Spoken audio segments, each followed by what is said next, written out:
এই শোনো না, আমাদের অন্ধবিশ্বাস চ্যানেলটি যারা এখনো সাবস্ক্রাইব করেননি প্লিজ সাবস্ক্রাইব করে দাও। আর অল্প কিছু সাবস্ক্রাইবার হলে 1,00,000 পরিবার হবে। সবাই প্লিজ সাবস্ক্রাইব এবং বেশি বেশি শেয়ার করে দাও প্লিজ। কি রূপ দেখাইলা সুন্দরী, আমার ভিতরের আমিটাকেই তো আর ঠিক থাকতে দিলা না। যাই হোক, তোমার কাঁধের তিলটা কিন্তু অসম্ভব সুন্দর, বড্ড কাছে টানে। কান গরম হয়ে গেল নরিতার। সুন্দরীর শব্দটা পড়ে বুঝতে বাকি নেই নাম্বারটা কার আর এই নির্লজ্জ মার্কা মেসেজটা কে দিয়েছে। রাতে আফতাব যখন তাদের বাসায় এসেছিল তখনকার কথা মাথায় আসতেই যেন লজ্জায় হানা দিল তার ভেতরে। তখন কতটা নাজুকভাবে আফতাবের সম্মুখে দাঁড়িয়েছিল সে, যার দরুন আজ এমন একটা নির্লজ্জ মার্কা কথা শুনতে হলো তাকে। নরিতা ঘাড় বাঁকিয়ে তাকালো নিজের কাঁধের পানে, টিশার্টটা হালকা সরিয়ে দেখলো সেখানে অবস্থানরত কুচকুচে কালো তিলটা। লজ্জায় যেন লাল হয়ে গেছে তার চোখ মুখ। ছি, ওই দৃষ্টি এখানটায় পর্যন্ত পৌঁছে গেছে, তাহলে আর ঠিক কোন কোন স্থানে দৃষ্টি গেছে ওই বদলোকের। ভাবতেই মাথাটা ঘুরে উঠল নরিতার। মান-ইজ্জত বুঝি আর কিছুই রইল না তার। এখন ইচ্ছে করছে তো এই মুহূর্তে হাত পা ছড়িয়ে কাঁদতে, তাও পারছে না। না দেখে শুনে হুট করে কারোর সামনে চলে গেলে তো এটাই হবে। তারপর সে না হয় না জেনে গেছে, কিন্তু ওই লোকের কেন হাবড়ার মতো তাকিয়ে থাকতে হবে তাকে? দুর্ঘটনাবশত না হয় দেখলো, সেটা বলে কেন তাকে লজ্জায় ফেলতে হবে? এটা কেমন ধরনের নির্লজ্জতা? মানুষটা এতটা নির্লজ্জ আগে বুঝতে পারেনি নরিতা। রাজনীতিবিদ মানুষ কি এমন নির্লজ্জ হয়? রাতের আধার কেটে দেখা মিলেছে সুন্দর এক সকালের। তবে সময়টা এখনো খুব সকালের সীমাবদ্ধা নেই। সূর্য তার তেজ ছড়িয়ে দিয়েছে ইতিমধ্যে। চারিদিকের পরিবেশটাও গরম হয়ে উঠেছে কিছুটা। যান্ত্রিক কোলাহল পূর্ণ শহরটা ভরে গেছে কোলাহলে। ব্যস্ত হয়ে পড়েছে নগরী। নরিতা কেবলই সকালে নাস্তা করে বেরিয়ে এলো বাইরে। উদ্দেশ্য কলেজে যাবে। গায়ে আজ সে জড়িয়েছে আকাশি রঙের একটা থ্রি পিস।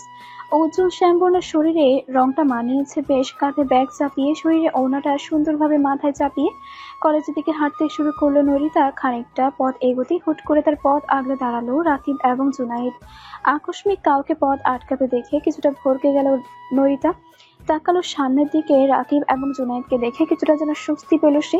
কিন্তু এরা এখানে কেন? ভ্রু কুঁচকে এলো নরিতার। মনে মনে ভীষণ বিরক্ত অনুভব করলো সে, তবে মুখে প্রকাশ করলো না সে বিরক্তি, বরং ঠোঁট টেনে সৌজন্য সূচক হাসলো। ভদ্র কণ্ঠে বলল, আসসালামু আলাইকুম ভাইয়ারা, ভালো আছেন? নরিতার ভদ্র আচরণে সৌজন্য সূচক হাসলো রাকিব এবং জুনাইদও। মাথা নাড়িয়ে রাকিব বলল, জি আপু, আলহামদুলিল্লাহ ভালো আছি আমরা। আপনি ভালো আছেন তো? জি আলহামদুলিল্লাহ। কিন্তু আপনারা হঠাৎ এখানে, কোনো সমস্যা হয়েছে কি? ঠোঁট টেনে একটু হাসার চেষ্টা করলো জুনাইদ। আমতা আমতা করে বলল, আসলে ভাই আপনাকে আমাদের সাথে যেতে বলেছে একটু। ভাই মানে আফতাব? আফতাবের কথা শুনে ভ্রু কুঁচকে এলো নরিতার। আফতাব আবার তাকে ডেকেছে কেন? তার সাথে তো আফতাবের কোনো কাজ থাকতে পারে না, এত বছর তো ছিল না। নরিতার সরু দৃষ্টিতে তাকালো রাকিব এবং জুনাইদের পানে। সন্ধিয়ান কণ্ঠে প্রশ্ন করলো, কেন যেতে বলেছে? তা তো বলতে পারবো না, আমাদের শুধু বলেছে আপনাকে নিয়ে যেতে। রাকিবের এমন উত্তরে তার পানে তীক্ষ্ণ দৃষ্টিতে তাকালো নরিতা। বলল, কিন্তু আমার কলেজ আছে। আজ কলেজে যেতে বারণ করেছে ভাই। চোখ দুটো ছোট ছোট হয়ে গেল নরিতার। কণ্ঠেও জড়ো হলো রক্ষতা। কিছুটা রুক্ষ কণ্ঠে সে বলল, আপনার ভাইয়ের কথা আমি শুনবো কেন? উনি কোন দেশের প্রেসিডেন্ট যে ওনার কথা আমাকে শুনতে হবে? এবং আসছে ওনার কথায় আমি আমার ক্লাস মার্ক দিয়ে দেখা করতে যাব ওনার সাথে? ওনাকে বলে দেবেন আমি ওনার কথা শুনতে বাধ্য নই। আমি এখন ক্লাসে যাব, ওনার সাথে দেখা করতে যেতে পারবো না। কথাটা সম্পূর্ণ করে হন হন করে সামনের দিকে হাঁটা ধরল নরিতা। রাকিব এবং জুনাইদ পিছু নিল তার। ডাকলো তাকে, কিন্তু সে শুনল না কারো কথাই। সে যখন বলেছে ক্লাস করবে, আফতাবের সাথে দেখা করবে না, তার মানে সেটাই করবে। হতাশ হলো রাকিব এবং আফতাব। যেমন তার ভাই তেমন তার প্রিয় মানুষ, দুজনেই খাপে খাপ। এমন যে মিলল কিভাবে কে জানে। সময় গড়িয়েছে, ঘড়ির কাঁটা জানান দিচ্ছে মধ্য দুপুর। এখন তবে বোঝার উপায় নেই। আকাশে মেঘ করেছে, গুড়ি গুড়ি বৃষ্টিও পড়ছে চারিদিকে। নরিতা কলেজ শেষ করে বেরোলো মাত্রই। ব্যাগ কাঁধে থেকে খুলে সেখান থেকে বের করলো কালো নীলে মিশ্রিত রঙের ছাপার একটি ছাতা। গুড়ি গুড়ি বৃষ্টি ঠেকাতে ছাতাটা ধরলো নিজের মাথার উপরে। অতঃপর হাঁটা ধরলো কলেজের সামনের রাস্তার ফুটপাত ধরে। কিছুটা দূরে যেতেই হঠাৎ করে কোথা থেকে একটা গাড়ি এসে ব্রেক কষলো তার পাশে। ফিরে গাড়িটার দিকে তাকালো নরিতা। আজ আর এই গাড়িটা চিনতে বেশি সময় লাগলো না তার। আফতাবের গাড়ি এটা। নরিতা ঢের বুঝতে পারছে। সকালে আফতাবের ডেকেছিল যায়নি, সে তার ঝাল ঝাড়তে এই সময় উপস্থিত হয়েছে। এই বান্দা মেয়েটা পাত্তা দিল না বেশি, মনে মনে আফতাবকে ভেঙচি কাটলো সে, হাঁটা ধরলো গাড়িটাকে উপেক্ষা করে।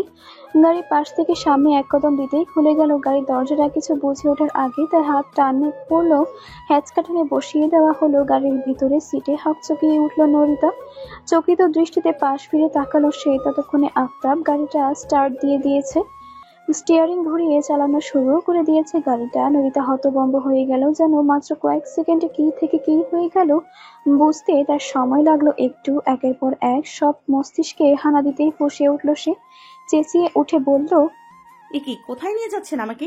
উত্তর দিল না আফতাব। শেষ যেন শুনতেই পেল না নরিতার কোনো কথা। পাশে বসে রাগান্বিত নরিতা নামক রমণীকে পুরো দমে উপেক্ষা করলো সে। চটে গেল নরিতা, দাঁতে দাঁত চেপে বলল, সমস্যা কি? কথা বলছেন না কেন? হুট করে এভাবে গুন্ডাদের মতো কোথায় নিয়ে যাচ্ছেন আমাকে? এবারও চুপ রইল আফতাব, কোনো জবাব দিল না নরিতার প্রশ্নের। আফতাবের এমন বনতা যেন আরো ক্রোধিত করে তুলল নরিতাকে। অগ্নিঝরা কণ্ঠে সে বলল, এগুলো কেমন ধরনের ব্যবহার? রাস্তা থেকে এক প্রকার গুন্ডাদের মতো তুলে এনেছেন, এখন আবার কথা বলছেন না। আমার কথার জবাব দিন বলছি, নয়তো খুব খারাপ হয়ে যাবে কিন্তু। হুট করেই গাড়িটা থামিয়ে দিল আফতাব। তীব্র রাগে একটা ঘুষি মারলো গাড়ির স্টিয়ারিং এ। কেঁপে উঠল নরিতা, এই লোক এত রেগে কেন আছে? চোখ দুটো কেমন রক্তিম হয়ে আছে, কপালের রগগুলো কেমন ফুলে উঠে নীলচে বর্ণ ধারণ করেছে। হাত জোর ক্রোধে মুষ্টিবদ্ধ, নিঃশ্বাসের গতিও বেগতিক, ফুসফুস করছে কেমন। ভীত হলো নরিতা, আফতাবকে ঘাটালো না, আর বরং সে একটু সরে বসতে চাইল নিজের সিটের দরজার দিকে, কিন্তু পারল না। আফতাব তাকে যেতে দিল না দূরে। নিজের ডান হাত বাড়িয়ে কোমর চেপে ধরলো সে নরিতার এক শক্ত হাত টেনে আনলো নিজের কাছে। দাঁতে দাঁত চেপে বলল, তোমার সাহস হয় কি করে আমাকে উপেক্ষা করার? নরিতা চোখ তুলে তাকালো আফতাবের ভয়ঙ্কর দৃষ্টির পানে, কিন্তু এই দৃষ্টি দেখে ভয় পেলে তাকে চলবে না। এই বদলোকের সম্মুখে সে যত নিজের ভয় প্রকাশ করবে, এই বদলোক ততই পেয়ে বসবে। গতকাল রাতে কি নির্লজ্জ মার্কা SMS করলো, সে যদি আগে থেকেই শক্তভাবে হ্যান্ডেল করতো এই ব্যাটাকে, তবে এই ব্যাটা কোনোদিনই তাকে ওই ধরনের মেসেজ দেওয়ার সাহস করতো না। নিজের ভয় লুকানোর চেষ্টা করলো নরিতা, কাঁপা কাঁপা কণ্ঠে বলল, আমার সাহস বরাবরই বেশি। করি আফতাবের কি হলো জানা নেই, নরিতাকে ধরে রাখা হাতের বাঁধন আলগা করলো সে। বাঁকা হেসে শুধালো, সত্যি কি তাই? হ্যাঁ তাই। নিজের বাম হাত উঠিয়ে আলতোভাবে নরিতার কপালের মধ্য বরাবর টোকা মারলো আফতাব। ঠোঁট টেনে বলল, তাহলে তোমার সাহসের একটা পরীক্ষা নিতে হয় দেখছি। ভ্রু কুচকালো নরিতা বলল। কি পরীক্ষা? আফতাব একটু ঝুঁকলো নরিতার দিকে, তার কানের কাছে মুখ নামিয়ে বলল, তোমার সাহসিকতার পরীক্ষা দিবে নাকি পরীক্ষার কথা শুনেই ভয়ে চুপসে গেছো, কোনটা? নরিতা সাহস দেখালো। ভাবলো কি আর এমন পরীক্ষা দেবে, সাহসিকতার পরীক্ষাই তো। এই বেশি হলে ওই নাটক, সিনেমা বা উপন্যাসের মতো মারামারি। রাতে একা একা কবরস্থানে যাওয়া, রাত 12টার ছাদে যাওয়া, যাকে ভয় পায় এমন কাউকে কিছু বলা যায় সে পছন্দ করবে না, ওই ট্রুথ অ্যান্ড ডেয়ারের মতো। এর থেকে আর বেশি কিছু তো আর নয় এগুলো করা। এমন কি কঠিন কাজ?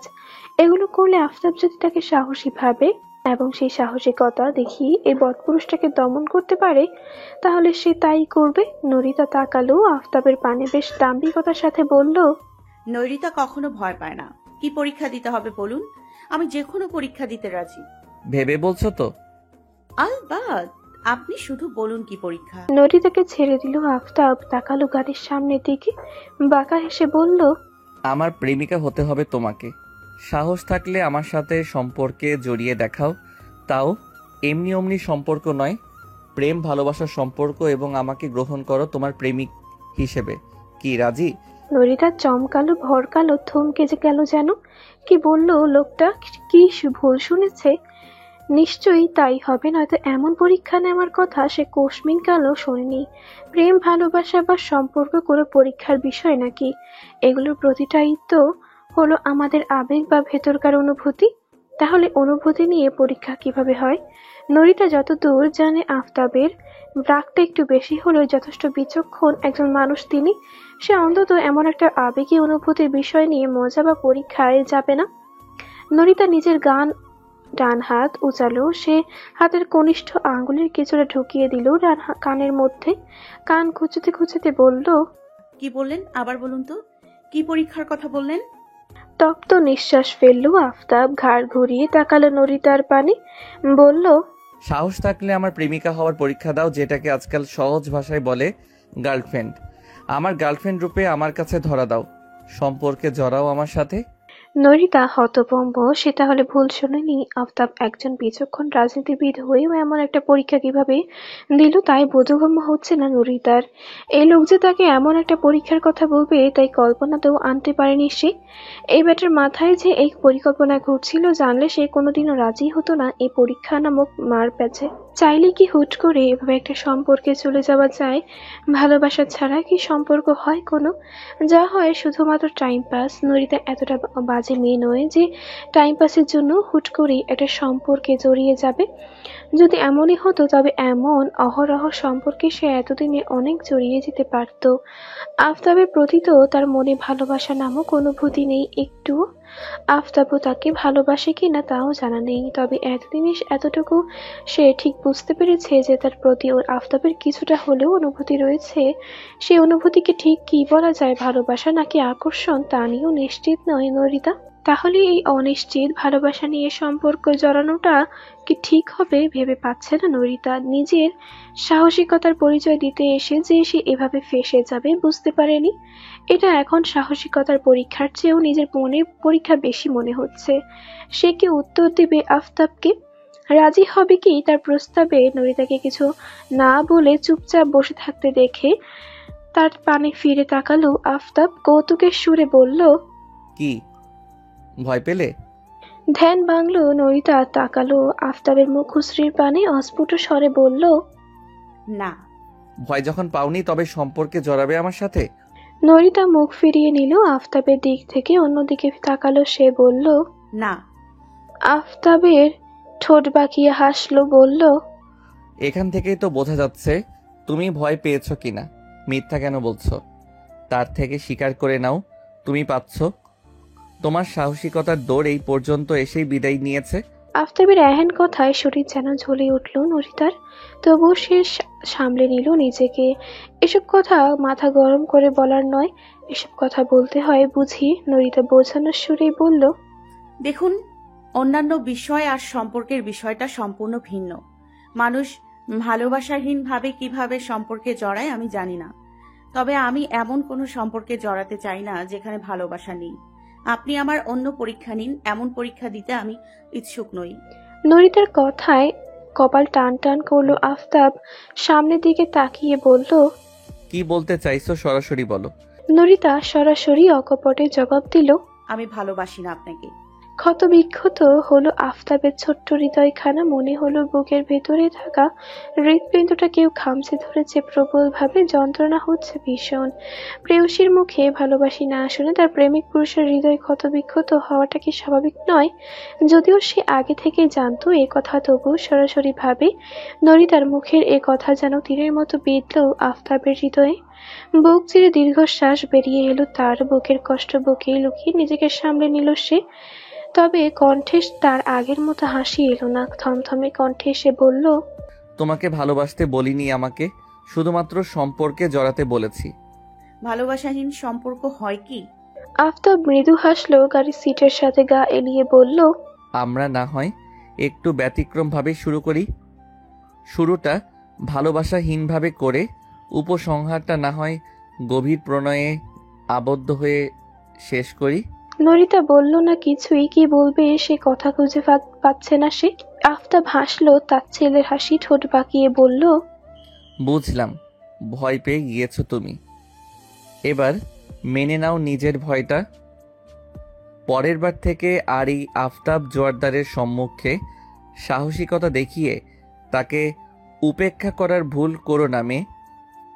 তবে কিন্তু তোমাকে শাস্তি পেতে হবে বাজেভাবে। নরিতা মুখ বাঁকালো, বলল, মোটেই না, আমি মোটেই ভয় পাইনি। তাহলে তুমি রাজি আমার সাথে সম্পর্কে জড়াতে? হয় আমার সাথে সম্পর্কে জড়াতে রাজি হও, নয়তো নিজেকে ভীতু বলে স্বীকার করো। কিছুটা চটে গেল নরিতা। কি তখন থেকে ভয় পেয়েছে লাগিয়ে রেখেছে এই লোক। সে ভয় কেন পেতে যাবে? মেয়ে বলে কি তার সাহস নেই নাকি? আচ্ছা, একটা সম্পর্ক তো এইটুকু করলেই যদি প্রমাণ হয় তার সাহসের কথা, ঠিক আছে সে সম্পর্কে জড়াবে, পরে ভালো না লাগলে ব্রেকআপ করে দেবে। এমন তো নয় সে নিজের মনের কথা, অর্থাৎ সে যে ভালোবাসে না আফতাবকে এটা জানায়নি। লোকটাকে ঠকিয়ে তার সাথে সম্পর্কে জড়িয়েছে অথবা নিজের অনুভূতিকে গোপন করেছে। সে তো সরাসরি ভাবেই আফতাবকে জানিয়েছে সে যে ভালোবাসে না তাকে, আরো আফতাবও মেনে নিয়েছে তা। ভালোবাসাহীন ভাবেই সম্পর্কটা শুরু করতে চাইছে সে। তাহলে এখানে নরিতার তো দোষ নেই, তাই না? নরিতার চোখ বন্ধ করলো, কিছুটা রাগ নিয়ে বলল। আমি রাজি আপনার কথায়। আফতাবের অবিশ্বাস্য দৃষ্টিতে তাকালো নরিতার পানে। সে ভেবেছিল নরিতা রাজি হবে না কখনো, কিন্তু তার ভাবনাকে ভুল প্রমাণিত করে রাজি হয়েছে নরিতা। মনে মনে ভীষণ খুশি হলো আফতাব। তার মুখে প্রকাশ করলো না, কিছুটা গম্ভীর কণ্ঠে প্রশ্ন করলো। সত্যি? নরিতা সামনের দিকে তাকিয়ে থমথমে কণ্ঠে জবাব দিল। হুম। আফতাব ঠোঁট টেনে হাসলো, বলল, তার মানে আজ থেকে তুমি আমার প্রেমিকা আর আমি তোমার প্রেমিক। মনে রেখো, তুমি কিন্তু সম্পর্কে আছো আমার সাথে, তাও আবার যেই সেই সম্পর্ক নয়, একদম প্রেমের সম্পর্কে লয়াল থাকার চেষ্টা করো, ঠিক আছে? হুম। আফতাব এতক্ষণে স্বস্তির নিঃশ্বাস ফেলল একটু। যাক, মেয়েটার একটা ব্যবস্থা তো করতে পারলো সে। পুরোপুরি না পারলেও কিছুটা হলেও নিজের সাথে বেঁধে নিল মেয়েটাকে। এখন শুধু নির্বাচনের অপেক্ষা। নির্বাচনের পরই পুরো ভাবে মেয়েটাকে বেঁধে নেবে নিজের সাথে। আর তার জীবন থেকে হারিয়ে যাওয়ার মতো সুযোগ দেবে না নরিতাকে। রাতের আঁধার ঘনিয়েছে, চারিদিকে ছেয়ে গেছে নিকষ কালো অন্ধকার। আকাশের কোথাও আজ চাঁদ বা তারার দেখা নেই। হয়তো অমাবস্যা আজ নাকি, মেঘে ঢেকে গেছে চাঁদ তারাকে। রাতের আঁধারে স্পষ্ট বোঝাও যাচ্ছে না আকাশটা। ঘড়ি কাঁটা টিকটিক করে জানান দিচ্ছে কেবল রাত 11:30। আফতাব চিত হয়ে শুয়ে আছে তার রুমের নরম বিছানায়। দৃষ্টি তার ছাদের পানে আর মনের ভিতরে হাজারো চিন্তা, যদিও এর কোনোটাই নির্বাচনের জন্য নয়। নির্বাচনে এবার তার বিজয় নিশ্চিত, সে অনুযায়ী কাজ করেছে সে। আগে থেকেই তার জনপ্রিয়তা ছিল প্রচুর, তারপরও তার পথের কাঁটা স্বরূপ যাদের যাদের মনে হয়েছে তাদের বুদ্ধির দ্বারা সুকৌশলে সরিয়ে দিয়েছে। এই যেমন রাশিদুল রহমানের পুত্রের চরিত্রহীনতার গল্প তুলে দিয়েছে পত্রিকায়, আর সেখানে খুব সুন্দর করে রাশিদুল রহমানের নামটাও জড়িয়ে দিয়েছে। ফলস্বরূপ রাশিদুল রহমানের জনপ্রিয়তায় ভাটা পড়েছে, সমালোচনাও হচ্ছে প্রচুর। এখন আর আফতাবের তেমন কোনো প্রতিদ্বন্দ্বী নেই নির্বাচনে, তবে তার মাথায় চিন্তারও শেষ নেই। তার চিন্তার মূল কেন্দ্রবিন্দু রয়েছে নরিতা নামক রমণী। মেয়েটাকে সুন্দর অকপটে বলে দিল সে ভালোবাসে না আফতাবকে। এখন সমস্যাটাই তো ওখানে। আফতাব এখন কিভাবে মেয়েকে তাকে ভালোবাসতে বাধ্য করবে? জোর জবরদস্তি করে তো ভালোবাসা সৃষ্টি করা যায় না, আর না নরিতাকে ভুলে যাওয়া, তাকে ছেড়ে দেওয়া তো তার পক্ষে সম্ভব নয়। সম্ভব হলে তো সে কবেই ছেড়ে দিত। তপ্ত নিঃশ্বাস ফেলল আফতাব। পাশ হাতড়ে বিছানার উপর থাকা মোবাইলটা হাতে নিল তার। কল লাগালো নরিতাকে। নরিতা পড়ার টেবিলে বসে বইয়ের পৃষ্ঠা উলটপালট করছিল শুধু। পড়াশোনায় এমনিতেই তার মন নেই কোনো কালেই, তাহলে আজ কিভাবে হবে? কিন্তু সামনে পরীক্ষা, বই ছেড়ে উঠতেও ইচ্ছে করছে না, কি একটা ঝামেলা। নরিতার এই ঝামেলাপূর্ণ সময়ের মধ্যে হঠাৎ তার টেবিলের উপর পড়ে থাকা ছোট্ট মোবাইলটা প্রবল ঝংকার তুলে বেজে উঠল। বিরক্ত হলো সে, এখন আবার কে কল করেছে তাকে? কার খেয়ে দেয়ে আর কোনো কাজ নেই এত রাতে? মনের মধ্যে একরাশ বিরক্তি নিয়ে মোবাইলটা হাতে তুলে নিল নরিতা। স্ক্রিনের দিকে তাকিয়ে দেখলো আফতাবের নাম্বারটা এখন পর্যন্ত সেভ না করলেও এই নাম্বার মুখস্থ হয়ে গেছে তার। সেদিন যে মেসেজ করলো তাতে এত সহজে এই নাম্বার ভোলার কথা নয় তার। কিন্তু এই বান্দা এত রাতে তাকে কল করলো কেন? নিশ্চয়ই তাকে জ্বালাতে। সে কি ধরবে কলটা? না, এর কল ধরে কাজ নেই। কল ধরলেই আবার শুরু করবে আজে বাজে যত প্যাচাল। নরিতা আবার মোবাইলটা রেখে দিল টেবিলের উপরে, কিন্তু মোবাইল যে থামছে না। কল আসার তীব্র ধ্বনিতে সে বেজেই যাচ্ছে লাগাতার। নরিতার চোখ মুখ কুঁচকে তাকালো মোবাইলটার দিকে। কল ধরবে না করেও ধরে ফেললো কলটা। হাত উঁচিয়ে কানের কাছে মোবাইল নিয়ে থমথমে কণ্ঠে বলল, হ্যালো, আসসালামু আলাইকুম। ওয়ালাইকুম আসসালাম। কল ধরছিলে না কেন এতক্ষণ? আমার মোবাইল আমার ইচ্ছে। নরিতার কণ্ঠে কাঠিন্য। তপ্ত নিঃশ্বাস ফেললো আফতাব, বলল, কেমন আছো? তেলের মতো না। নরিতার আবার তেরা জবাব। এবার আর মেজাজ ঠিক করতে পারলো না আফতাব। কল করেছে কোথায় একটু সুন্দরভাবে কথা বলবে তা না, সে প্রথম থেকে একের পর এক তেরা জবাব দিয়েই যাচ্ছে। বেয়াদব মেয়ে একটা কোথাকার, কোনো ম্যানার্স নেই। সৃষ্টিকর্তা আফতাবের কঠিন মনে না হয় ভালোবাসার অনুভূতি সৃষ্টি করেছে বলে তাই একটা বেয়াদব মেয়ের জন্য দাঁতে দাঁত চাপলো আফতাব। বলল, একটু ভালোভাবে কথা বলা যায় না? মুখ বাঁকালো নরিতা। বলল, আমি পারি না ভালোভাবে কথা বলতে। আফতাব কটমট করলো, শাসনের সুরে বলল, ভুলে যেও না আমি তোমার প্রেমিক এখন। নাক মুখ কুচকালো নরিতা। বলল, তো কি করতে হবে আমাকে? সুন্দরভাবে কথা বলবে আমার সাথে। ভেঙচি কাটলো নরিতা। বলল, পারবো না। তাহলে তুমি আমার কেমন প্রেমিকা হলে? আমি তো হতে চাইনি, আপনিই জোর করে বানিয়েছেন। আফতাব উঠে বসলো বিছানায়, কপাল কুঁচকে বলল, আমি জোর করে বানিয়েছি নাকি তুমি নিজেই তোমার সাহসিকতা দেখাতে আমার প্রেমিকা হয়েছো? ফেঁসে গেল নরিতা। আফতাবের কথার প্রেক্ষিতে কি উত্তর দেবে সেই খুঁজে পেল না। সত্যিই তো আফতাব জোর করেনি তাকে, সে নিজেই নিজের সাহসিকতা দেখাতে রাজি হয়েছিল আফতাবের প্রেমিকা হতে। এখানে তো আফতাবের দোষ নেই। আমতা শুরু করলো নরিতা, কিছু বলার মতো খুঁজে না পেয়ে বলল, রাখছি আমি। আফতাব বুঝলো নরিতার বর্তমান অবস্থা, মৃদু হাসলো সে। বলল, প্রেমের প্রথম দিনই এভাবে উপেক্ষা করছো আমাকে? এ কেমন নির্মমতা তোমার মেয়ে? মুখ বাঁকাও।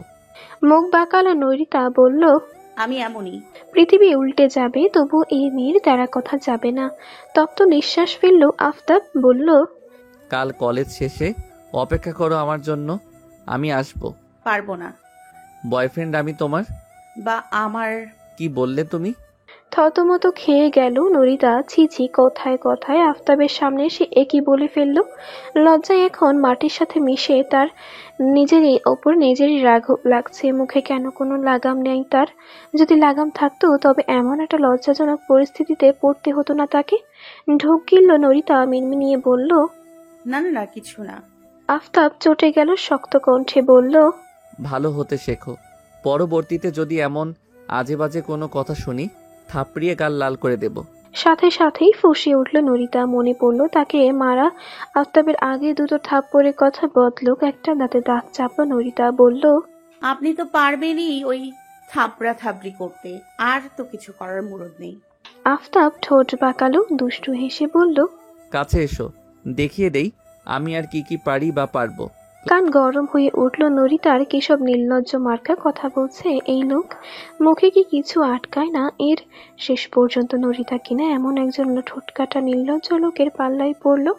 আফতাব তার চামড়ার মুখ থেকে এ ধরনের কথা বের করতে পারলেও নরিতার কান তা সহ্য করতে পারল না। ধপ করে সে কেটে দিল কলটা। বিড়বিড়িয়ে বলল, অসভ্য লোক। সকাল গড়িয়েছে, সময়টা এখন মধ্য দুপুর। সূর্যটাও তার তীব্র রশ্মি ছড়িয়েছে, তেজ ছড়িয়েছে দিয়েছে চারিদিকে। আফতাব দাঁড়িয়ে আছে নরিতার কলেজের সামনে, বিরস মুখে বারবার তাকাচ্ছে হাত ঘড়ির দিকে। এখানে এসে সে দাঁড়িয়েছে প্রায় 1 ঘন্টা হতে চললো, কিন্তু এখনো অবধি দেখা নেই মেয়েটার। আফতাবের জানা মতে এই সময়ের মধ্যেই তো নরিতার ক্লাস শেষ হওয়ার কথা, তাহলে আজ কেন শেষ হচ্ছে না? সকালে রাকিব এবং জুনাইদের তরফ থেকে যতদূর খবর পেয়েছে তাতে নরিতা কলেজে এসেছে। তো এমনও নয় যে মেয়েটা কলেজেই আসেনি। আফতাব অধীর আগ্রহী তাকিয়ে দেখছে এদিক ওদিক। একে একে কলেজ বেরিয়ে আসছে অনেকেই, কিন্তু তার কাঙ্ক্ষিত রমণীর দেখা নেই। কল করতে পারছে না মেয়েটাকে। যদি ক্লাসে থাকে, ক্লাসের মধ্যে কল করলেই না আবার খেপে যায় মেয়েটা। এমনিতেই তো মেয়েটা থাকে সবসময় খ্যাপাটে মুডে থাকে, এই সময় আবার কল করে মেয়েটাকে খাপিয়ে তোলাটা ঠিক হবে না। তপ্ত নিঃশ্বাস ফেলল আফতাব। মোবাইলটা বের করে নয়রিতার নাম্বারে মেসেজ করলো। ক্লাস শেষে কল করো একটা। অতঃপর নিজের গাড়িতে উঠে বসলো সে। শেষবারের মতো একবার কলেজের গেটের দিকে তাকিয়ে গাড়িটা স্টার্ট করলো সে। বিকাল গড়িয়ে সন্ধ্যা নেমেছে, ধরণীতে অন্ধকার ছেয়ে যেতে শুরু করেছে চারদিকে। কৃত্রিম আলোয় আলোকিত হয়ে উঠেছে শহরের বুক। আফতাব বসে আছে তার অফিস রুমে। সে দুপুর থেকে বারবার সে চেক করেছে মোবাইলটা, এখনো তার মোবাইলে কোনো কল বা SMS আসেনি নরিতার নাম্বার থেকে। শেষে অধৈর্য হয়ে নিজে থেকে কয়েকবার কল করেছে নরিতার নাম্বারে। প্রতিবারই এক নারী তার সুমধুর কণ্ঠে বলছে, আপনার কাঙ্ক্ষিত নাম্বারে সংযোগ দেওয়া সম্ভব হচ্ছে না। অনুগ্রহ করে একটু পরে আবার চেষ্টা করুন। মেয়েটা মোবাইলটাও বন্ধ করে রেখেছে। রাগ লাগছে আফতাবের। দিন দিন যেন মেয়েটার সাহস যেন বেড়েই যাচ্ছে। এত বড় সাহস! মেয়েটার মোবাইল বন্ধ করে রেখেছে। একবার হাতের কাছে পাক নির্ঘাত কয়েকটা থাপ্পড় লাগিয়ে দিবে সে মেয়েটার নরম গালে।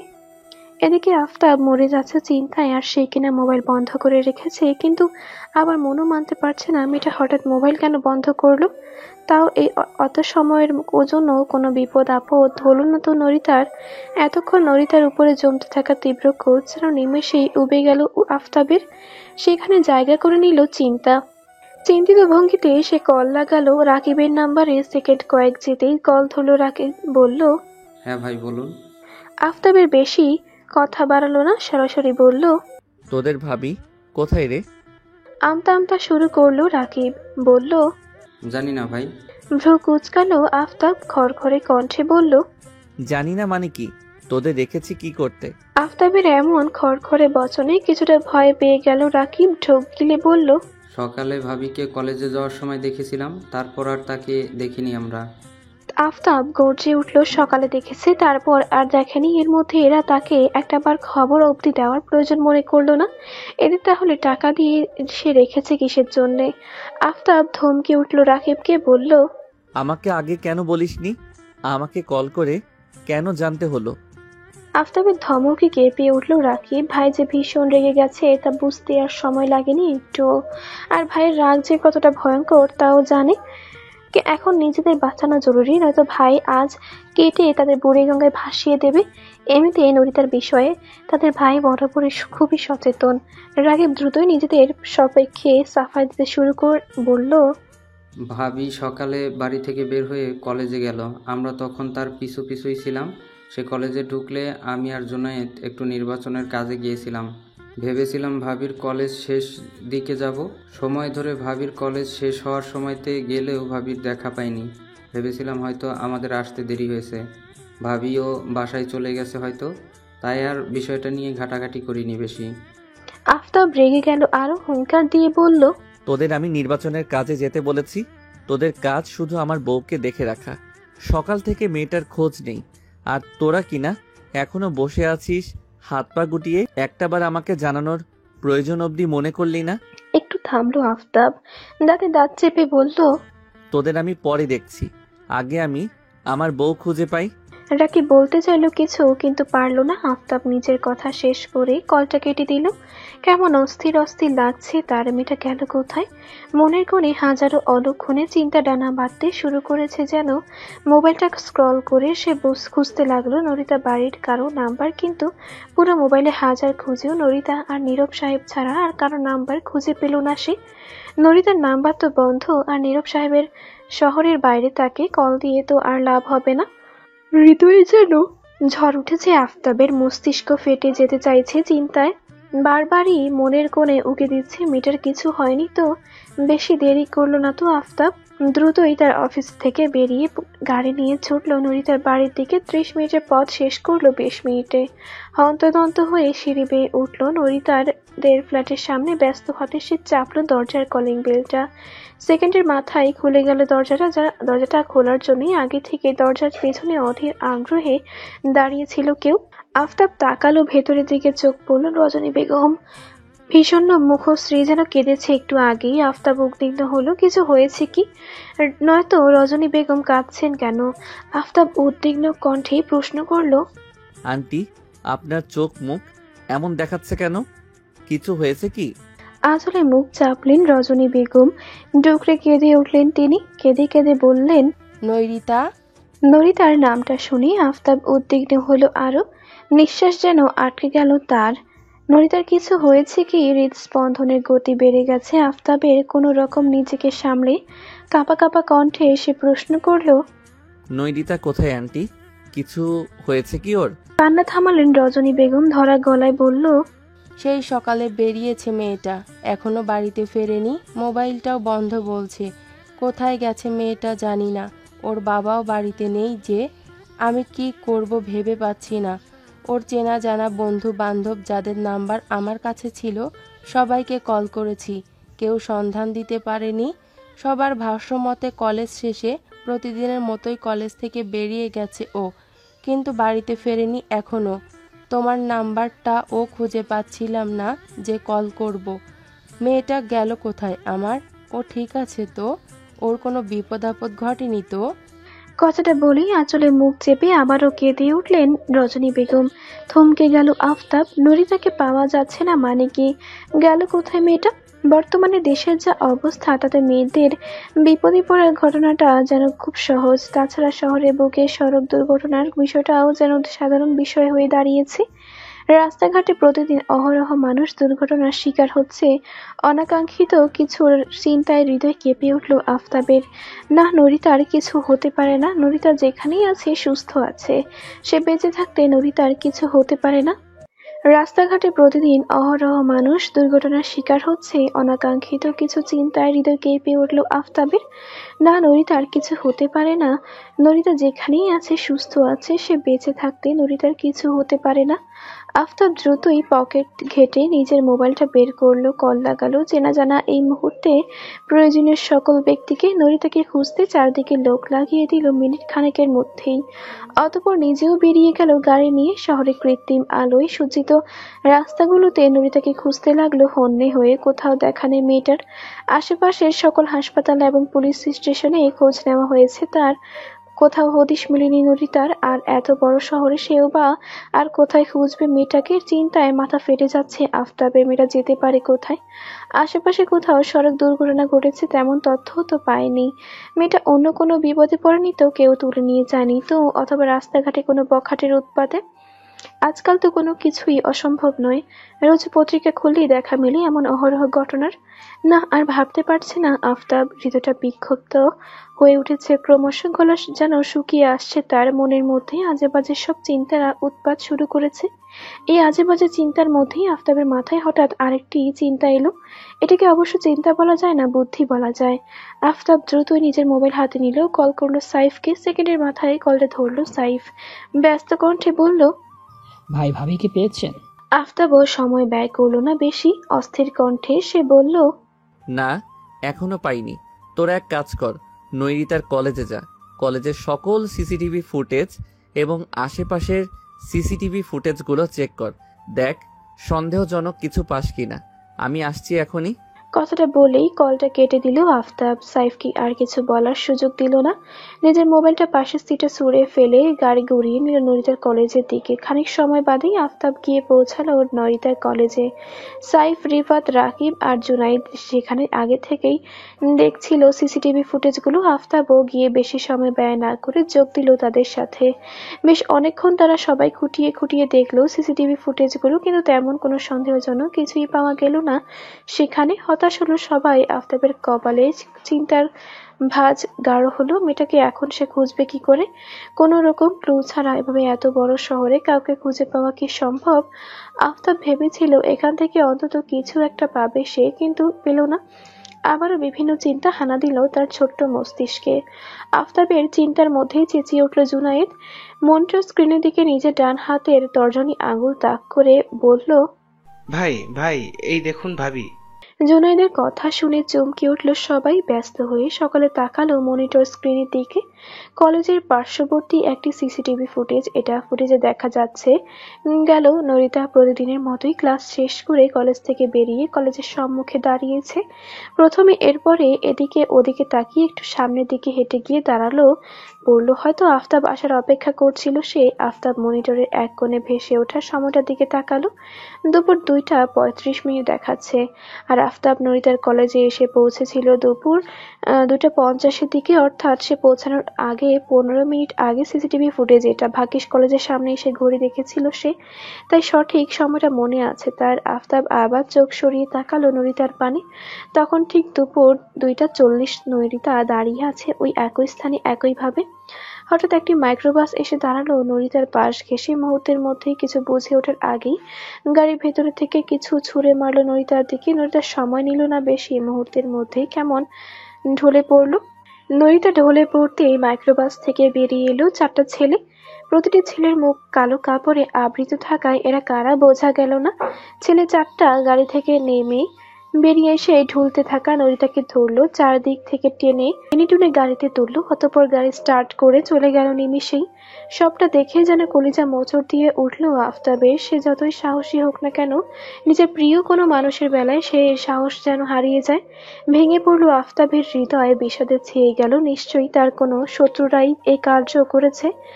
নরিতার তো আর তেমন শত্রু নেই যে তাকে এভাবে হুট করে এসে পরিকল্পনা মাফিক তুলে নিয়ে যাবে। তার আর একটু সতর্ক হওয়া উচিত ছিল। মেয়েটার প্রতি নির্বাচন এসেছে, আফতাবের সব শত্রুরা ওত পেতে রয়েছে তার ক্ষতি করার জন্য। সেখানে সে মেয়েটার সাথে অনেকটা প্রকাশ্যে প্রতিদিন দেখা করেছে, কথা বলেছে। নিশ্চয়ই তার সাথে তার শত্রুরাও নরিতাকে বারংবারই দেখেছে, বুঝে নিয়েছে এই মেয়েটা আফতাবের কাছে কেউ।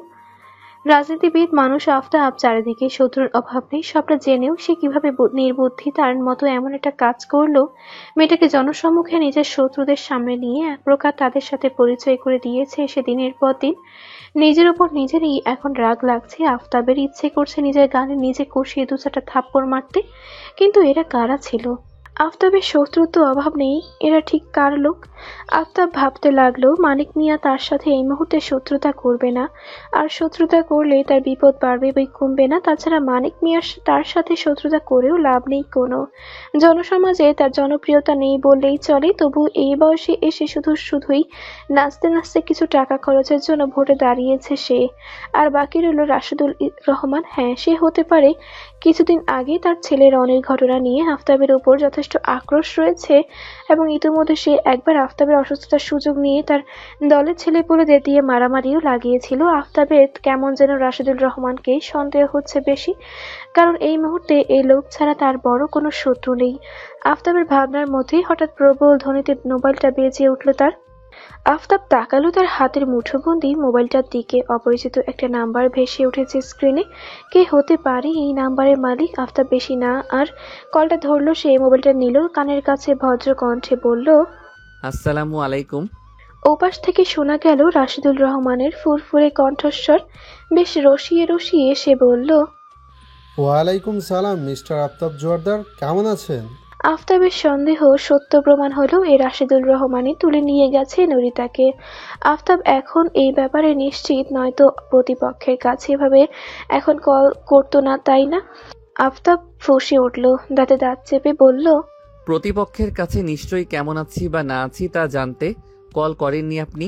কেন কল করেছেন সে কথা বলুন। রাশেদুল রহমান হাসলেন, বললেন, এমন কিন্তু না মিস্টার জোয়ারদার, প্রতিপক্ষ কেমন আছে বা না আছে তার খোঁজ খবর রাখা কিন্তু আমার কর্তব্য, তাই না? কাজের কথায় আসুন। শুনলাম নাকি নতুন নতুন প্রেম করছেন? আফতাবের রাগটা যেন বেড়ে গেল তরতর করে।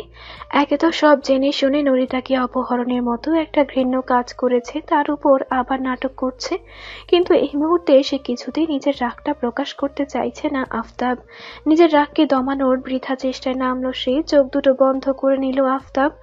জোরে জোরে কয়েকটা নিঃশ্বাস নিয়ে সরাসরি প্রশ্ন করলো, নৈরিতা কোথায়? আবারও হাসলো রাশেদুল রহমান। গা জ্বালানো সে হাসি, হাসতে হাসতেই বলল, বাহ, আপনি দেখছি প্রচণ্ড ফাস্ট, বলার আগেই বুঝে যান সব কিছু।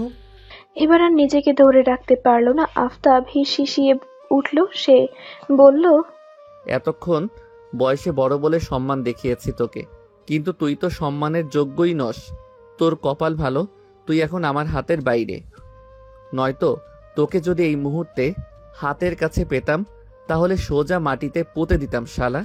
রাশেদুল রহমান শব্দ করে হেসে উঠলেন, রসিকতা সুরে বললেন, আহা, রাখছেন কেন? এত রাগ স্বাস্থ্যের জন্য ভালো নয় যে। হুঙ্কার দিয়ে উঠল আফতাব, চিৎকার করে বলল, আমার নৈরিতার যদি কিছু হয় তবে আমি তোকে ছাড়বো না বলে দিলাম। কিছু হয়নি তো নরিতার, আপনার প্রেমিকা ভালোই আছে এখনো অবধি।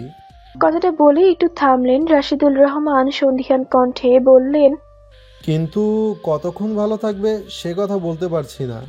চেঁচিয়ে উঠল আফতাব, হুঙ্কার দিয়ে বলল, শিওর? আর বাকিটুকু উচ্চারণ করতে পারল না সে। তার আগেই হিসিয়ে উঠল রাশেদুল রহমান। এতক্ষণের ভালো ব্যবহারের খোলস ছেড়ে বেরিয়ে এলো সে। আফতাবকে হুমকি দিয়ে বলল, 1 ঘন্টা সময় দিলাম তোকে, তার মধ্যে তোর নির্বাচনের নমিশন উঠিয়ে নিবি, নয়তো তোর জানের জান পরাণের পরাণ প্রেমিকার সাথে আমি কি করব ভাবতেও পারবি না।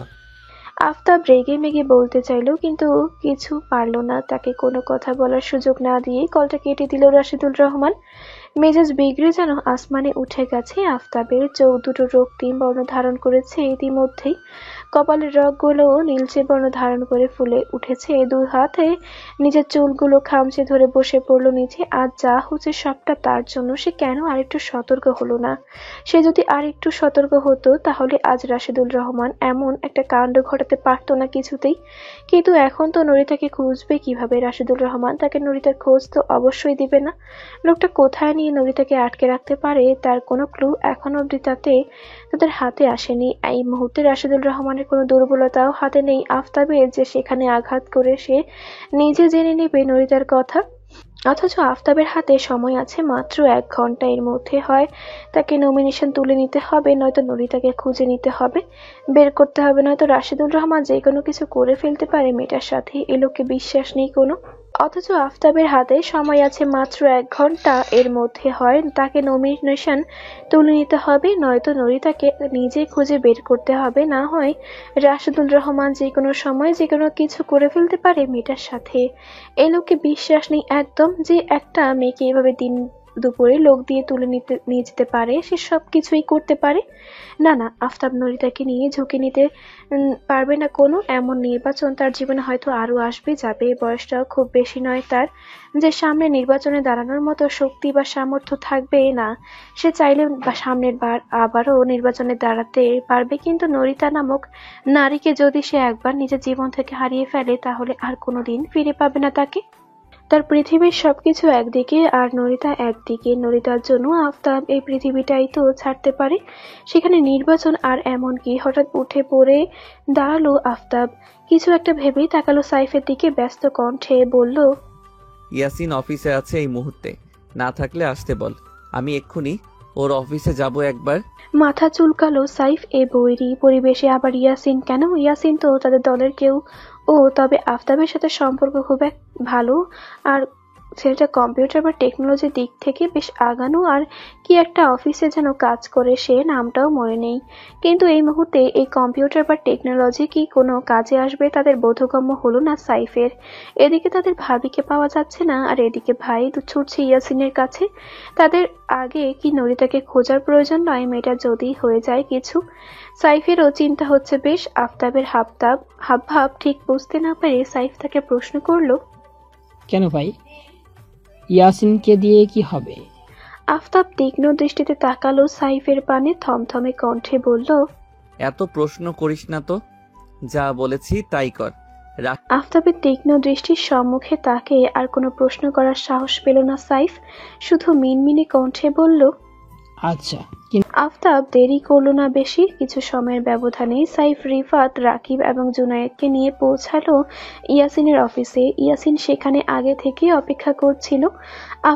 আফতাবকেই দেখে নিজের আসন ছেড়ে উঠে দাঁড়ালো সে। বলল, ভাই কিছু হয়েছে কি, হঠাৎ এত জরুরি তলব? আফতাব তাড়া দিল ইয়াসিনকে, বলল, রাশিদুল রহমানের কল রেকর্ড চেক এবং ট্র্যাক কর, দেখ সন্দেহজনক কিছু পাস কিনা। ইয়াসিন সময় ব্যয় করলো না বেশি। আফতাবের আদেশ অনুসারে রাশিদুল রহমানের কল রেকর্ড চেক করতে শুরু করলো, কিন্তু সন্দেহজনক তেমন কিছুই চোখে পড়ল না তার। মিনিটের দিকে দৃষ্টি নিবদ্ধ রেখেই সে আফতাবের উদ্দেশ্যে বলল, ভাই সন্দেহজনক তেমন কিছু দেখছি না। সারাদিন সে অনেকের সাথে কথা বলেছে, এর মধ্যে বেশিরভাগ নাম্বারে তার ফোন বুকে সেভ করা না, আর সর্বশেষ সে আপনার নাম্বারে কল করেছে, তারপর আর কারো নম্বরে কল করেনি এখন অবধি। আফতাবের কপালে চিন্তার ভাঁজ গাঢ় হলো। হাত উঁচিয়ে সে তাকালো হাত ঘড়িটার পানে। সময় চলে গেছে অনেকটা, আর মাত্র 30 মিনিট বাকি আছে তার হাতে। এই 30 মিনিটের মধ্যে তাকে যা করার করতে হবে, নয়তো হতে পারে নরিতার সাথে খারাপ কিছু হয়ে যাবে। না, ঝুঁকিতে যাওয়া যাবে না কোনোভাবেই। চিন্তায় ঠোঁট কামড়ে ধরলো আফতাব। অতঃপর ইয়াসিনকে উদ্দেশ্য করে বলল, এসব অপরিচিত নাম্বারগুলো কাদের, আর এদের সিমগুলো ট্র্যাক করতে ধরে কতক্ষণ সময় লাগবে? ইয়াসিন একটু সময় নিয়ে ভাবলো, ভাবুক ভঙ্গিতে বলল, অনেক সময় লাগবে ভাই, প্রায় 9-10টা অপরিচিত নাম্বারে আজকে কথা বলেছে রাশিদুল রহমান। হতাশ হলো। হাতে সময় আছে আর মাত্র 20 মিনিট। সময় যত এগোচ্ছে আফতাবের হৃদযন্ত্রের ক্রিয়া তত বেড়ে যাচ্ছে। না, এই মুহূর্তে তাকে হতাশ হলে চলে না, যেভাবেই হোক তাকে নরিতাকে খুঁজে বের করতে হবে। মাথা ঠান্ডা করে তাকে সামনের দিকে এগোতে হবে। আফতাব চোখ বন্ধ করলো, জোরে জোরে কয়েকটা নিঃশ্বাস নিয়ে ধপ করে চোখ খুলে ফেললো সে। ইয়াসিনকে তাড়া দিয়ে বলল, রাশিদুল রহমানকে এখন কল করব আমি কল কাটার পরপরই রাশিদুল রহমান কল করবে কাউকে। দ্রুত সেই নাম্বারটা ট্র্যাক কর, কোথায় আছে এক্স্যাক্ট লোকেশন বের কর। রাকিব, জুনাইদ, রিফাত আর সাইফ এতক্ষণ দাঁড়িয়ে ছিল আফতাবের পাশেই। দাঁড়িয়ে দাঁড়িয়ে চুপচাপ দেখছিল সবটা। তবে এবার আর কৌতূহলে চুপ থাকতে পারল না রিফাত। কণ্ঠে কিছুটা কৌতূহল নিয়ে সে আফতাবকে প্রশ্ন করলো, আপনি কিভাবে জানলেন ভাই আপনি রাশিদুল রহমানকে কল করার পরই অন্য কাউকে কল করবে? আফতাব বিরক্তি ভরা দৃষ্টিতে তাকালো রিফাতের পানে, তবে উত্তর দিল না তার প্রশ্নের। নিজের ঘাড় নত করে মোবাইলের পানে দৃষ্টি নিবদ্ধ করলো। ডায়াল করলো রাশিদুল রহমানের নাম্বারে। অতঃপর মোবাইলটা ধরলো নিজের ডান কানের উপরে। সেকেন্ড কয়েক যেতেই কলটা ধরলো রাশিদুল রহমান। ওপাশ থেকে শোনা গেল তার উৎফুল্ল কণ্ঠস্বর। বেশ খোশ মেজাজে সে বলল, আহ, এ তো মেঘনা চাইতেই জল। স্বয়ং আফতাব জোয়ারদার কল করেছে যে আমাকে। তা কি সিদ্ধান্ত নিলেন? প্রিয়সীর ব্যথায় নমিনেশন তুলে নেবেন তাহলে? যাক, ভালো একটা সিদ্ধান্ত নিয়েছেন। জীবনে প্রেমিকার চেয়ে ঊর্ধ্বে কেউ হতে পারে না। নির্বাচনও নয়। আফসোস, আজ আমার একটা প্রেমিকা নেই। আফতাব হাসলো, বলল, বাহ, বুড়ো বয়সে আপনার মনে তো রং কম না। এবার বুঝতে পারছি আপনার ছেলে এই মারাত্মক সুন্দর চরিত্রটা কোথায় পেল। আমারই ভুল, পত্রিকায় ছেলের সাথে বাপের নামটাও তুলে দেওয়া উচিত ছিল। ঘরে বউ বাচ্চা রেখে পরকীয়ায় আসক্ত রাশিদুল পুত্র রনি, তার বাবাও কি এতে পক্ষ নিচ্ছে? তার পত্রিকার শিরোনামটা এমন না হওয়া উচিত ছিল, ঘরে বউ বাচ্চা রেখে পরকীয়া আসক্ত রাশিদুল পুত্র রনি। এই বুড়ো বয়সে ছেলের সাথে মাঝে মধ্যে নিজেও একটু চেখে দেখছে নতুন নতুন নারীদের। আফতাবের কথাটা শেষ হতেই মোবাইলের ওপাশ থেকে গর্জিয়ে উঠল রাশিদুল রহমান। সাপের মতো ফোঁস ফোঁস করতে করতে বলল, এই আফতাব, মুখ সামলে, ভুলে যাস না তোর প্রেমিকা কিন্তু আমার হাতে। আমি কিন্তু এখন নিমিষেই এই পৃথিবীর বুক থেকে তার নাম ও নিশানা উড়িয়ে দিতে পারি। রাশিদুল রহমানের কথা পরিপ্রেক্ষিতে আবারও হাসলো আফতাব। বেশ রসিয়ে রসিয়ে বলল, তোর কবজা থেকে নিজের প্রেয়সীকে আবার তুলে আনতে যাচ্ছি। কথাটুকু শেষ করে যেন চোখ মুখ শক্ত হয়ে উঠল আফতাবের। বেশ শক্ত কণ্ঠে সে বলল, শোন রাশিদুল রহমান, তুই যদি চলিস পাতায় পাতায়, আমি চলি ডালে ডালে। আমার প্রেয়সীকে আমি তোর ভেড়া থেকে আনতে যাচ্ছি, পারলে আটকে দেখি তোর কত ক্ষমতা। কথাটা বলেই কলটা কেটে দিল আফতাব। রাশিদুল রহমানকে আর কিছু বলতে সুযোগ দিল না সে জানি এইটুকু কথাতেই যা হওয়ার হবে। আবার যদি আফতাব সময়ের মধ্যে নরিতাকে খুঁজে না পায়, তবে মেয়েটার কোনো ক্ষতিও হয়ে যেতে পারে তার এইটুকু কথার গুণে। তবু আফতাব ঝুঁকি নিল। কি আর করবে সে? এছাড়া নরিতাকে খুঁজে পাওয়ার কোনো উপায় যে পাচ্ছিল না সে। যদিও নরিতার যাতে কোনো ক্ষতি না হয় সেজন্য প্রস্তুত আফতাব। ইতোমধ্যে নিজের লোক লাগিয়ে রাশিদুল রহমানের বাড়ি ঘেরাও করে ফেলেছে সম্পূর্ণভাবে। রাশিদুল রহমানের তাকে বলা প্রতিটা কথা রেকর্ড করে রেখেছে মোবাইলে। 1 ঘন্টার মধ্যে সে যদি নরিতাকে খুঁজে না পায়, তবে রাশিদুল রহমানের জীবনেও দুর্বিষহ করে তুলবে সেই 1 ঘন্টা পর। রাশিদুল রহমান তার লোকদের নরিতার ক্ষতি করার হুকুম দেওয়ার আগে ছেড়ে দিতে বাধ্য হবে এমন ব্যবস্থাই করে রেখেছে আফতাব। যদিও কাজটা সে আগেই করতে পারত, তবে সে ঝামেলা চাইছে না এই মুহূর্তে, তাই চুপ আছে এখনো। বিষয়টা সমাধান করতে চাইছে গোপনে। নির্বাচনের বাকি আর মাত্র 4 দিন। এই মুহূর্তে সবকিছু প্রকাশ্যে সমাধান করতে গেলে তার কাছে যতই প্রমাণ থাকুক বা না থাকুক, ঝামেলা একটা বাঁধবেই। সবাই তো আর আফতাবের পক্ষে চলে আসবে না। রাশিদুল রহমান যতই অন্যায় করুক, কিছু লোক তার পক্ষেই থাকবে। আর সবচেয়ে বড় কথা হলো, গোটা বিষয়টা সামনে আসলে নিজেকে বাঁচানোর জন্য রাশিদুল রহমান তার বিরুদ্ধে ষড়যন্ত্র বলে চালিয়ে যেতে চাইবে। তখন 2 দলের মধ্যে ঝামেলা বেঁধে যাবে অনায়াসেই, আর ভুক্তভোগী হবে জনগণ। আফতাব কোনোভাবেই জনগণকে ভুক্তভোগী করতে চাইছে না। আবার এই ঝামেলাটার প্রভাবও পড়তে পারে তার নির্বাচনে ক্যারিয়ারের উপরে। এই মুহূর্তে সে তার প্রেয়সীকেও চায় আর নির্বাচনে বিজয় চায়। রাশিদুল রহমান টেক্কা দিয়ে সে দুটোই নিজের অধীনে নেবে। আফতাবের কথাই সত্যি হলো। আফতাব কলটা কাটতেই রাশিদুল রহমান কল করলো কোনো একটা নাম্বারে। ইয়াসিন ব্যস্ত হয়ে উঠল, ব্যস্ত কণ্ঠে শুধালো, ভাই রাশিদুল রহমান অন্য নাম্বারে কল করেছে। আফতাবও ভাবনা ছেড়ে অধৈর্য হয়ে উঠল। মনিটর টেবিলে হাত রেখে একটু ঝুঁকে তাকালো মনিটর স্ক্রিনের দিকে, বলল, তাড়াতাড়ি ট্র্যাক কর নাম্বারটা। ইয়াসিন দেরি করলো না, ট্র্যাক করলো নাম্বারটা, বলল, ভাই নাম্বারটা উত্তরপাড়ার বস্তির পিছনের দিকে ভাঙ্গা গুডনগুলোর মধ্যে দেখাচ্ছে।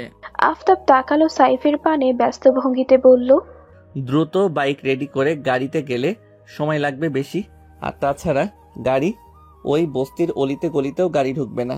সাইফ দেরি করলো না। ভাগ্য ভালো ইয়াসিন আর রিফা দুজন বাইক নিয়ে এসেছিল। সে দুইটা বাইকেই তারা মোট 6 জন চেপে বসলো দ্রুত। মুহূর্তের মধ্যে ছুটে চলল গোডাউনের দিকে। গোডাউনের কাছে যেতে খুব বেশি সময় লাগেনি তাদের। মিনিট 20 মধ্যেই তারা পৌঁছে গেল গোডাউনে। তবুও যেন শেষ রক্ষা হলো না। ইতোমধ্যে 1 ঘন্টা অতিবাহিত হয়ে গেছে। আফতাব পারল না 1 ঘন্টার মধ্যেই নরিতার কাছে পৌঁছাতে। তবুও যেন হার মারল না। গোডাউনের সামনে বাইক থামিয়ে তারা সবাই হন্তদন্ত হয়ে ঢুকলো গোডাউনের ভেতরে। আশেপাশে তাকাতেই চমকে উঠল আফতাব। চারপাশে সবকিছু লন্ডভন্ড হয়ে পড়ে আছে। মনে হচ্ছে যেন ঝড় উঠেছিল এখানটায়। চারপাশে দেখাও যাচ্ছে না কাউকে, না নরিতাকে আর না রাশেদুল রহমানের কোনো লোককে। অজানা আশঙ্কায় হৃদয়টা কেঁপে উঠল তার। তবে কি নরিতার সাথে ঘটে গেছে খারাপ কিছু? মাত্র কিছু মিনিটও দেরি করেছে তারা। এই সময়টুকুও কি অপেক্ষা করেনি রাশেদুল রহমান, নাকি তাদের এখানে আসার আগেই নরিতাকে সরিয়ে ফেলেছে লোকটা? তবে কি নরিতার সাথে ঘটে গেছে খারাপ কিছু? মাত্র কিছু মিনিটই তো দেরি করেছে তারা। এই সময়টুকুও কি অপেক্ষা করেনি রাশেদুল রহমান, নাকি তাদের এখানে আসার আগেই নরিতাকে সরিয়ে ফেলেছে লোকটা? আফতাবের চিন্তা বাড়লো। এখন সে কোথায় খুঁজবে নরিতাকে? এত খোঁজাখুঁজি আর ঝুঁকি নিয়ে সে এই স্থানটা বের করেছিল। এখন সরাসরি রাশেদুল রহমানের উপরে আক্রমণ ছাড়া তো নরিতাকে আর খুঁজে পাওয়া সম্ভব নয়। আফতাব হতাশ হলো, পা বাড়ালো বাইরের দিকে। এখানে সময় নষ্ট করে আর লাভ নেই। এরপরই না হবে রাশেদুল রহমানের সাথে মুখোমুখি। আফতাব 2 কদম বাইরে দিতেই গোডাউনের আরেকটু ভেতর থেকে শব্দ এলো কিছু একটার। কান খাড়া করলো সবাই। কারো ব্যথাতুর আওয়াজ। চমকে উঠলো সবাই। এটা নরিতা নয় তো? দৌড়ে ভেতরে গেল। দরজার কাছে যেতে থমকে গেল যেন সকলে। বিস্ফোরিত দৃষ্টিতে তাকালো সামনের দিকে। একই দেখছে তারা। নিজের চোখকে যেন বিশ্বাস করতে পারছে না কেউ। তাদের সামনেই কোমরে এবং বাহুর সাথে ওড়না বেঁধে সশরীরে দাঁড়ানো নরিতা। 2 হাতে আবার একজন যুবকের চুল ধরে টানছে সমানে। রোগা পটকা ছেলেটা যেন নরিতার চুল টানার দরুন ভেঙে পড়েছে। তার মুখ থেকে বের হচ্ছে ব্যথাতুর ধ্বনি। আফতাব নরিতার দিক থেকে চোখ ঘুরিয়ে তাকালো। আশেপাশে দেখলো কিছু ছেলে নিচে পড়ে আছে, গড়াগড়ি খাচ্ছে আর ব্যথায় কাতরাচ্ছে তারা। ভরকে গেল আফতাব। গোল গোল চোখে তাকালো নরিতার পানে। তখনই হয়তো তাকে লক্ষ্য করলো নরিতার হাতের চুল টানা খেতে থাকা যুবকটি। মনে মনে যেন কিছুটা আশার সঞ্চার হলো তার। চোখ দুটো চকচক করলো।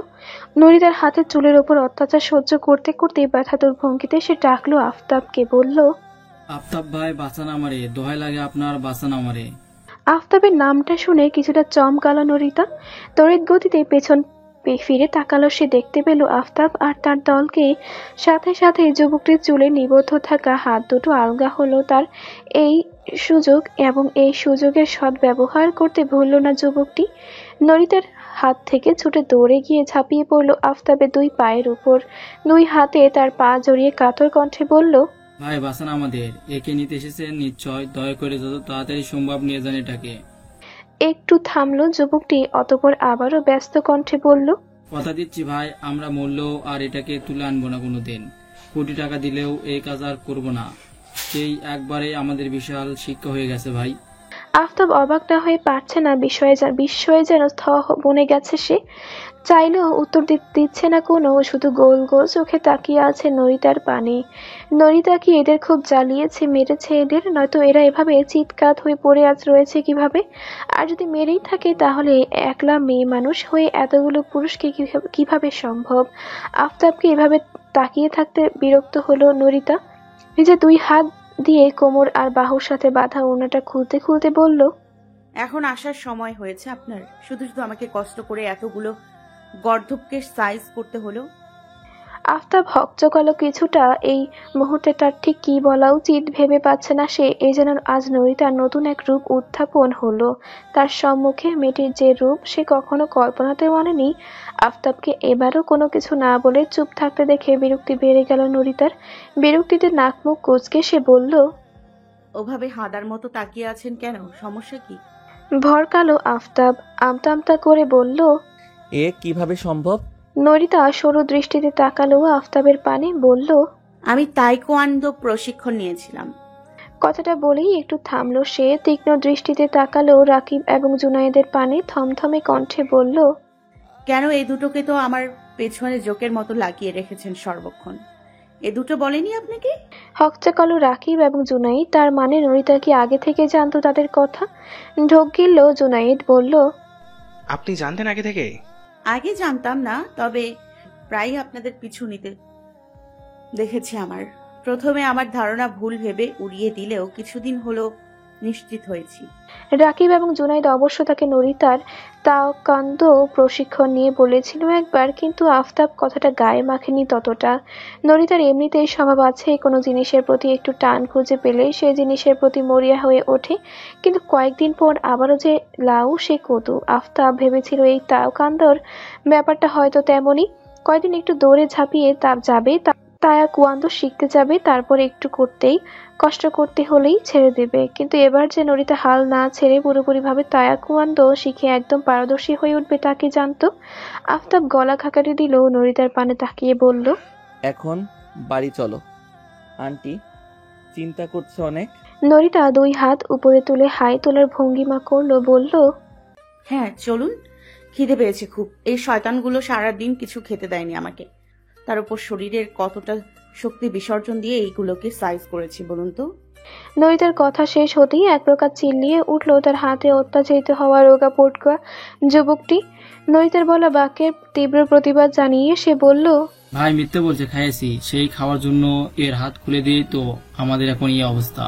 নয়তো আমার মতো হ্যাংলা পাতলা শরীরে মানবকে এভাবে চ্যাপ্টা হতে হতো না। নরিতা তীক্ষ্ণ তাকালো যুবকটার পানে, সাথে সাথে চুপসে গেল যুবকটি। দাঁতে দাঁত চাপলো নরিতা, হিসিয়ে বলল, এরপর থেকে আমাকে বা অন্য কাউকে তুলে আনার মতো দুঃসাহস করলে এর থেকেও খারাপ হাল করব বলে দিলাম। যুবকটি ব্যস্ত হলো, তড়িঘড়ি করে উত্তর দিল, আর জীবনেও করবো না। নরিতা আর কথা বাড়ালো না, সবার দিকে একবার দৃষ্টিপাত করে চলে গেল বাইরে। কিন্তু এখানে এসে দেখা মিল আরেক ঝামেলার। আফতাব দ্রুত আসার জন্য বাইক এনেছিল মাত্র 2টা, আর এখন তারা জনসংখ্যা দাঁড়িয়েছে 7 জন। একে তো 7 জন দুটো বাইকে যাওয়া যায় না, তার উপর একটু কষ্ট করে উঠবে তার উপায় নেই। আফতাব সাফ জানিয়ে দিয়েছে সে আর নরিতা একটা বাইকে উঠবে, আর সেই বাইকে অন্য কারো সিটে ফোটাও অ্যালাউ করা হবে না। কেউ সে বাইকের দিকে আর চোখে তাকালেও আফতাব চোখ রাঙিয়ে দমিয়ে দিচ্ছে তাকে।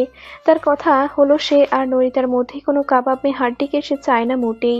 এমনকি নরিতার সাথে সময় কাটানোর মতো সুযোগ পায় না সে। তারপর আজ এই উসিলায় একটু পেলে, তাও যদি হারাতে হয় এভাবে। যদিও এখানেও একটা সমস্যা রয়েছে, আর তা হলো আফতাব বাইক চালাতে অভ্যস্ত নয় তেমন। শেষ বাইক চালিয়েছে সে অনেক দিন আগে, তারপর থেকে কারেই তার চলাফেরা। আর মাঝে মধ্যে বাইকে উঠলেও সে থাকে পেছনে, আর সাইফ তার দক্ষ হাতে বাইক চালায়। কিন্তু আজ তো সাইফকে নিতে পারবে না। এখন কি হবে? না, কিছুতেই হার মানা যাবে না। আজ হয়তো সে বাইক চালাতে সে অভ্যস্ত নয়, কিন্তু ছাত্র জীবনে তো এই বাইকেই অভ্যস্ত ছিল সে। এমন নয় সে একদম বাইক চালাতে পারে না, হয়তো অনেকদিন পর, তবে চেষ্টা করলেই পারবে। তাছাড়া প্রেয়সীর কাছেও তো একটা মান সম্মানের ব্যাপার আছে। এমনিতেই নরিতা তাকে দাম দেয় না 2 পয়সার। আজ যদি এই বাইকটা ঠিকভাবে চালাতে না পারে তবে তো দাম দিবে না আরো। শুকনো ঢোক গিল আফতাব, বাইকে উঠে বসলো সে। নরিতার পানে তাকিয়ে বলল, পিছনে উঠে বসো। নরিতা উঠে বসলো আফতাবের পিছনে। আফতাব ঘাড় বাঁকিয়ে তাকালো সেদিকে, বলল, ধরে বসো নয়তো পড়ে যাবে। নরিতা ধরলো না, আফতাবও আর জোর করলো না তেমন। প্রয়োজন হলে নিজেই ধরে বসবে। বাইক স্টার্ট করলো সে। সাইফদের পানে তাকিয়ে বলল, আমি কল করে দিয়েছি, একটু পর গাড়ি নিয়ে আসবে রাসেল, গাড়িতে চলে আসিস তোরা। কথাটা বলে আর বেশি অপেক্ষা করলো না আফতাব। বাইক নিয়ে এগিয়ে যেতে লাগলো সামনের দিকে। নরিতা বাইকের পিছনে বসে ঘাড় ঘুরিয়ে তাকাচ্ছে আশেপাশে। সে হেঁটে যাচ্ছে নাকি বাইকে যাচ্ছে বোধগম্য হচ্ছে না ঠিক। রাস্তার ধারে ল্যাম্প পোস্ট গুলো দেখে মনে হচ্ছে দাঁড়িয়ে দাঁড়িয়ে আফতাবের পিঁপড়া চালিত বাইকে তামাশা দেখছে। বিরক্ত হলো নরিতা, একরাশ বিরক্ত নিয়ে সে বলল, এটা বাইক চলছে নাকি পিঁপড়া? জোরে চালাতে পারছেন না নাকি? এত রাতে অতি জোরে বাইক চালানো ট্রাফিক আইন বিরুদ্ধ। আমি একজন ভবিষ্যৎ এমপি হয়ে কিছুতেই এমন নিয়ম বিরুদ্ধ একটা কাজ করতে পারি না, তাই না? নরিতা আর কিছু বলল না, কিছুই চুপচাপ বসে রইল বাইকের পেছনে আর দেখতে রইল আশপাশটা। সে দেখতে পেল একটা ভ্যান গাড়িও তাদের আগে চলে গেল। ভ্যান গাড়ি চালক তাদের বাইক ক্রস করলো, সময় বারবার আবার তাকাচ্ছিল তাদের দিকে। এবার নরিতার বিরক্তির চরম পর্যায়ের সাথে রাগও লাগছে ভীষণ।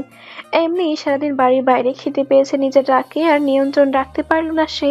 হঠাৎ করে চেঁচিয়ে উঠল নরিতা, বলল, বাইক থামান। আফতাব বাইক থামালো না, উল্টো প্রশ্ন করলো, কেন? চোখ মুখ শক্ত হয়ে এলো নরিতার, কণ্ঠের তীব্র ক্রোধ নিয়ে বলল, থামাতে বলেছি, থামাবেন, এত কথা কিসের? আফতাব বাইকটা থামালো। নরিতা দ্রুত গতিতে বাইক থেকে নেমে দাঁড়ালো। নিজে 2 হাত বাড়িয়ে আফতাবের মাথা থেকে হেলমেট খুলতে শুরু করলো সে। আফতাব বাধা দিল, বলল, আরে এ কি করছো? হেলমেট খুলছো কেন আমার? নরিতা মানল না আফতাবের বাধা। আফতাবের মাথা থেকে হেলমেট খুলেই ক্ষান্ত হলো সে। অতঃপর হেলমেটটা নিজের মাথায় দিতে দিতে বলল, বাইক থেকে নামুন। আফতাব অবাক দৃষ্টিতে তাকালো নরিতার পানে, বলল, কেন? দাঁতে দাঁত চাপলো নরিতা, চিবিয়ে চিবিয়ে বলল, এত প্রশ্ন করে মেজাজটা বিগড়াবেন না, এমনিতেই মেজাজ চটে আছে, তাড়াতাড়ি নামুন বাইক থেকে। আফতাব বাইক থেকে নামতেই বাইকের সামনে থেকে উঠে বসলো নরিতা। আফতাবকে ইশারা করে বলল, পেছনে বসুন। কিন্তু আর একটা কথা বাড়ালে আপনাকে এখানে রেখেই চলে যাব আমি। আর কোনো প্রশ্ন করলো না আফতাব। এমনি আজ যে রূপ দেখলো নরিতা, এরপর যদি মেজাজ বিগড়ে আরো রূপ দেখাতে যায় তবে আবার বদহজম হয়ে যাবে তার। একসাথে এত রূপ কি আর হজম করা যায় নাকি? মেকি হাসলো আফতাব, বলল, না না, বাইকের পিছনে বসছি আমি। আফতাব উঠে বসলো বাইকের পেছনে। দেরি করলো না নরিতা, বাইক স্টার্ট করে প্রচন্ড গতিতে সামনের দিকে ছুটে চললো। ঢোক গিলল আফতাব, মনে হচ্ছে যেন এখনই বাইক থেকে উল্টে পড়বে সে। এই মুহূর্তে কিছু ধরে বসা উচিত তার। নরিতাকে ধরে বসা সম্ভব নয়, তাহলে মানিজ্যতের আর কিছু বাকি থাকবে না তার। কিন্তু এভাবেও বসে থাকতে পারছে না সে। শেষে আর উপায় না পেয়ে বাইকের পেছনের দিকটা চেপে ধরলো সে। বিড়বিড়িয়ে বলল, শ্বশুর মশাই আমার এই ছোট্ট বউটার মধ্যে ঠিক আর কি কি সফটওয়্যার ইনস্টল করে রেখেছে আল্লাহ মাবুদি ভালো জানেন। নিয়মিত ভালোবাসার গল্প শুনতে এবং পড়তে আমাদের অন্ধবিশ্বাস চ্যানেলটি সাবস্ক্রাইব করে পাশে থাকা বেল আইকনটি ক্লিক করুন। ধন্যবাদ সবাইকে।